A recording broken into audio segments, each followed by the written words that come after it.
A little clarification here. People don't give you contrast. You ask for it from them. Just thought we'd throw that in. Wait, what? People don't give you the contrast. There's no assertion. You attract the contrast from them for your purposes by giving your attention to it. Every question is one you ask. No one asserts it into your experience. You have a belief that you didn't even know you had. When people do things to me that I have to adjust to, that's flawed. Nobody does anything to you. When I attract things that aren't in vibrational alignment with who I really am, and so who needs to do the adjusting, you or the other person? So let's take this into a real conversation, and let's stop talking about concepts and theories, and let's just live some of your real life. Why am I so drawn to him if I know it's a mismatch? You get what you think about whether you want it or not. So is being drawn to something attraction? Oh. So are you saying, why do I want this thing I don't want, or why am I drawn to this thing I don't want? Hear the distinction? Oh, I think it's the second. So you say it. Why am I attracted to him when he's not what I want for husband? Because you give your attention to that. And what you give your attention to is active in your vibration. Okay. Well, when you say it, it's so clear. Now we have a question for you. Okay. Why do you give so much attention to something you don't want? Well, what, can my life really be that good? Damn. So we have another question for you. Okay. Why do you not feel worthy of good things coming to you? Oh, I feel a need to defend myself right now. We have another question. Okay. Why do you feel defensive? I guess I feel a need to justify why my life can be as good as it is. So that's what we want you to do. We want you to advocate for good things. That's how worthiness comes. But there's a difference between advocating for what you do want and defending against what you don't want. They're two different ends of the stick. So Abraham, the other day I went to the cafeteria. I don't go there very often, but I went to the cafeteria and there was a lot of beautiful food on display. And some of it I really like to eat, and some of it I don't like to eat at all. And I have to tell you, I felt so bad about not wanting to eat that stuff. Felt so bad about just wanting to eat the stuff I liked and not wanting to eat the stuff I don't want. And I know if I were a more virtuous person, that I would see it all as equal and I would eat it all with equal relish. But yeah. Okay. I mean, yeah, right? Because if I'm connected to Source, then I should thoroughly enjoy my time with him 100% of the time. But yeah, I want someone who's happier. I want someone who's happier. This is a conclusion that I've come to. Took a little bit, but now in this moment I know I want someone who's happier. And I want to be happier. And in my not finding someone who's happier, I've been quite unhappy, which makes me a perfect vibrational match to him. All right. I think I heard that. Because I still, like most humans, I believe more in action and words than I do in vibration. You can defend yourself if you want to. No, just awareness going off. I thought it was the opposite, but... It is on some subjects. That's what you're in the process of cleaning up. Most people have habitual thoughts, and the habitual thoughts keep bringing habitual results. And then they say, well, this and this and this and this and this are going well, but this isn't. And we say, check your thoughts. What are your thoughts about that? And some things you find more resonance with Source when you think them. Some things you find less resonance with Source when you think them.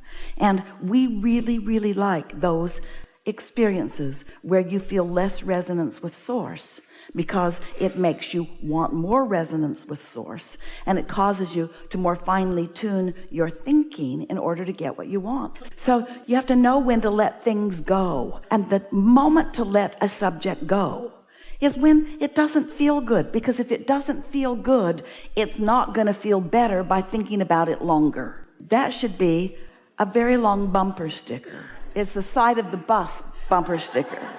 It's a paragraph bumper sticker. When you think about something that you don't want, it doesn't turn into something that you do want. So what is the answer? How do you use your logic? How do you sort it out? How do you get clear on something? Well, you focus upon any of those many other things that are going well, and you feel the appreciation and the love and the adoration of Source, and you notice all the times that you're in the receiving mode, and you notice all the things that the universe yields to you, and you get into this appreciative feeling of thankfulness where the things that are going well are just resonant in your vibration, and you don't focus on the one that isn't working because it's already in the vortex and it is working. You're just not letting it work for you because you've got habits of thought that don't let it work for you. So you just let it as far as you can, not be something that's active in your mind while you continue to let your vibration rise higher and higher and higher on other subjects. And then every now and again the universe will deliver to you at perfect timing, when it is known that you are in a receptive mode, a thought about the thing that you formerly thought in a negative way about, and you'll have a positive realization about it. And so it's what we call bridging beliefs.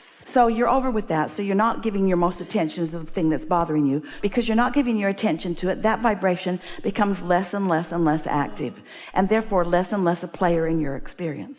And since it's less and less a player in your experience, the things that are players in your experience are causing your vibration to rise. Now, your inner being didn't forget about that, because that's not just over there, it's in your vortex, and your inner being knows that you want it, and knows what the path of least resistance is to bring you to it, and knows when you're most likely to be ready for it. So at a time that you're not expecting it, which means you won't have any negative vibration going on about it, your inner being will introduce to you in some way, through other people or through a thought that you receive, the idea of that. And when you receive it, because you're in a better feeling place and your vibration is higher, you will focus upon it in the now, and you will change the past.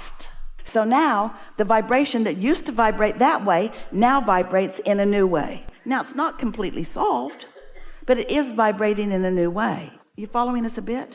Acknowledge that you received quite a bit of what we said just now, and think about the topic at hand. And now, from your new understanding, more important, from your new place of knowing, more important, from your new place of being, now, what did you want to know about that now? I want to know how to release what isn't good, how to let in what is good, and how to know the difference. Yeah. Do you punish yourself unnecessarily on a regular basis? I'm pretty hard on myself. I should be doing better, be fine with where you're at, but okay, enjoy it for a minute, now get to the next step. Yeah. So our question is, why do you inflict discomfort on yourself? What's the reason for that? This is a serious question. And the answer is, because I believe that there's no gain without pain. And we say that's a flawed premise. And if we were standing in your physical shoes, we'd get over that one. So many of you are making an art of step one. You just keep going back to step one and back to step one. And then we've given you a little reason to justify it by saying, well, you are clarifying and you are clarifying. But really, friends, it's time to clean up your vibration. It's time to clean up your vibration. It's time to stop making excuses about negative emotion. It's time to focus upon the thoughts that feel good, period. It's time for that. Because the other stuff just comes to you. You don't have to go looking for trouble. It will find you by the residual vibration that you've got going on.